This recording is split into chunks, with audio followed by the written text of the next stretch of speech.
What's going on, everybody? I wanted to do a video on Brexit. Now, before I, get into some of the details or whatever, let me throw a few disclaimers out there. One, I'm not British. I don't have a dog in this fight. Like, yes, Brexit does have some consequences for the world and in general as far as economic things. But I see a lot of comparisons and parallels being made between what's going on in America right now as far as the election with the Republicans and the Democrats and what's going on in Great Britain, which is there are some similar things, there are some similar themes or whatever, but from what I've seen, and I don't know, I've been on Twitter since it happened, just going back and forth with people from who are actually from there and actually know what's going on there, who have their own views and ideas. That it's not just about what people are saying, like one thing, one side saying it's about one thing and the other side saying it's about something else. It's not that black and white. So just a quick rundown of what Brexit is, and this is more for like my American audience, the very small American audience that I have, because there's a lot of things that I like. There's a lot of parts of British politics that we're not, we just don't know about. Like there's not like 90% of the American people don't know anything about British politics. I guarantee that. I guarantee it. So Brexit, what was it? It was basically a referendum by the people of Great Britain, and they had a decision, a choice to make. The people, not the government. They had a choice to make if they wanted to be part of the European Union, which is an economic bloc like of 28 countries. If they wanted to be part of the European Union, or if they wanted to be sovereign and control their own territory, as far as letting in whoever they want to let in. Basically, I mean, you could say, yeah, the white people don't want, the refugees and Muslims and whoever else, but there's another side to it too. It's just not, to me, it doesn't just seem like people are just being racist and like are just like, oh yeah, we want to ban the Muslims. Are there some people like that? Yeah, but from what I'm looking at, it's more about the lower unpaid, and it's just like here in America, like lower skilled unpaid jobs are going away anyway, just because of the nature of the economy. So now, if you have unchecked legal or even legal immigration, and these people are all competing for the same jobs, you got people from the home country that's gonna get left out. Like they just not gonna be able to. It's just not enough jobs for everybody. So there's a few different players as far as political parties that is concerned in England or Great Britain, and it's different. We only got the Republicans and the Democrats here in America. It's a little bit different. But to run through it real quick, you got the Labor Party that's on they're center left. Like if there's a political spectrum in the United Kingdom, they're center left. So they would be more like I don't want to say like the Democrats here because they're very corporate, and I don't know if you want to call them center left or whatever. That's like the left side, right? And then you got the conservative party, but they're not like our conservatives, like our Republicans. Our Republicans are psychopath. Like they're way farther to the right than the conservative party in the United Kingdom. For instance, the conservative party approved or wanted universal health care. Their conservative party 40 years ago, 50 years ago. So that kind of gives you the dichotomy between those two. The leader of the Conservative Party is David Cameron. He's the prime minister. They have the most people. They have the most people in Parliament at the moment.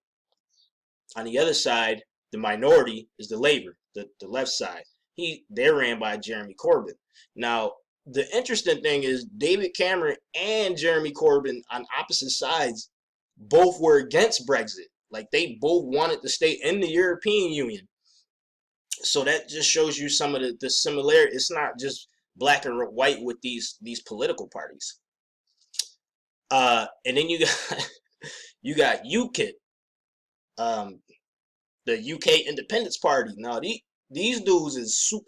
I don't want to call them the KKK of Great Britain, like as to compare it to what it would be like, because the KKK here is not a political or not a political organization. Now, we've had members of the KKK who snuck their way into the Democratic or the Republican Party, but this is like a political party run by I think his name is Nigel Farage, and he was like one of the figureheads of Brexit, like he wanting the United Kingdom to have its sovereignty and be able to have its say of who they bring in. Now, from what I see, yeah, they're racist. Like this group right here, like they don't like, they just don't, they want like they want the right to be able to say we want our demographic to look a certain way. From what I see, from what I've seen. So the fallout, the fallout of Brexit. Basically, it's bad for both parties. You got on the Conservative Party, David Cameron. He's resigning. Like he just after the vote, he came out and was like, "Look, man, I'm done. I don't want nothing else to do with it. I'm gonna fall on my sword. By October, I'm gonna be gone. The next prime minister is gonna work out with the EU how we're gonna transition out of the European Union. I want nothing to do with it. I'm against this. Whatever." On the other side, Jeremy Corbyn also, they want him to resign. Like there was a vote in Parliament apparently a couple of days ago, a vote of no confidence, which means over there they could just they have no confidence in the leader of the party. So I guess usually if that happens, then that person, the leader of the party, would resign, because I mean that's just the way that the British system, that's how they do things. He's saying at the moment he's not resigning. Now, one other point I want to make, I guess the UKIP, Nigel Farage and his people made some promises about what would happen if Brexit did occur, because I'm assuming Great Britain sends money to the European Union just like every other country in the European Union as to supplement the whole. So as an addition of Brexit, they get to keep that money. So I guess one of the promises that they made was something about 300 million pounds that would be available for the NHS. Now, the NHS is basically the publicly funded healthcare system in the United Kingdom. It helps people, obviously. I don't know if it helps everyone.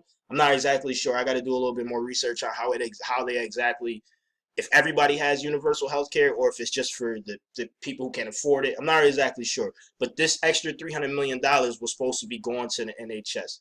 So I seen an interview where a reporter, because over there apparently reporters actually do their jobs. Like they actually ask hard questions. They asked Nigel Farage, like, "Hey, so you said the 300 million was supposed to go to the NHS. Is the 300 million still going to the NHS, or 350 million, or whatever it was?" He goes, yeah, it was a mistake to say that." She keeps pressing him. She's like, wait a minute. You said the 350 million pounds, I believe it was pounds, was going to go to the NHS when people voted for Brexit just for that, just for more monies could be in the national healthcare system or national health service. He's just looking at her like, yeah, well, I'm sorry. I probably shouldn't have said that. Wow. So I don't know how they were campaigning this whole thing and like how they got like swayed everybody, but it was definitely something shady going on with that. And I don't know. I feel bad for the people who like voted for Brexit and now waking up realizing like it ain't gonna work out like they said it was gonna work out. Wow. So you got David Cameron, he's resigning. You got Jeremy Corbyn, who they want to resign, but as of today, he's saying, "I'm not resigning. I was elected. I'm not resigning." Now, the big issue I'm wondering about is Scotland. Scotland voted overwhelmingly to stay in the EU. Now, even though Scotland is part of the UK, Scotland and England are two different countries. And Scotland had a referendum, I believe it was either last year or a couple of years ago, where they asked their citizens, do we want to leave the United Kingdom? Do we want to have true sovereignty?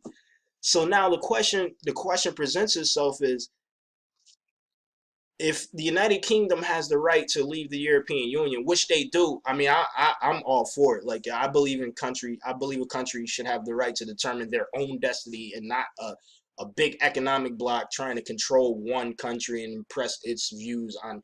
I'm a big believer in what they voted for. If that's what they want, that's what they want. Democracy, right? Now, it's going to be interesting to see because as soon as that happened, Nicola Sturgeon, the Scottish First Minister, she came out immediately and was like, "No, we are not for Brexit. We don't, and we will be setting up a referendum for independence again." Mm. So now the question is, okay, you wanted to leave the European Union. Scotland wants to be part of the European Union. A lot of the United Kingdom's natural resources are in Scotland. So now you done created a situation where how can you morally say that the Scotland doesn't have a right to be its own country and be divorced to the United Kingdom?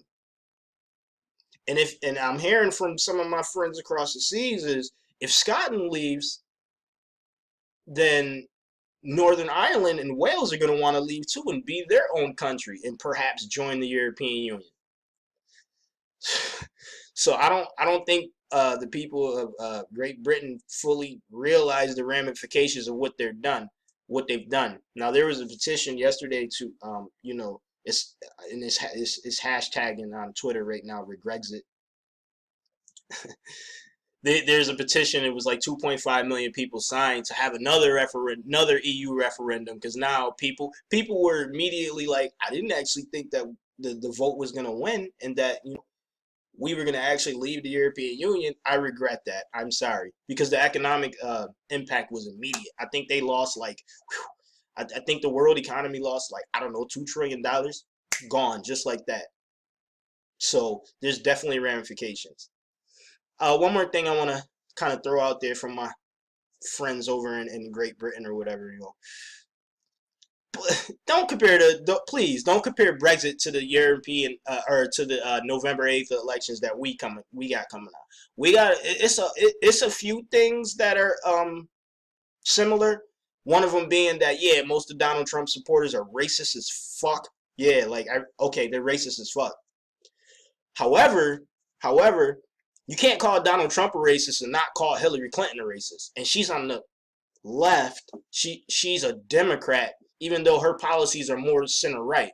Like if she was a politician in the United Kingdom, she'd be in the Conservative Party because her policies and positions align with the Conservative Party, and that just gives you a little like a little reference point to how different the political parties are here as opposed to there.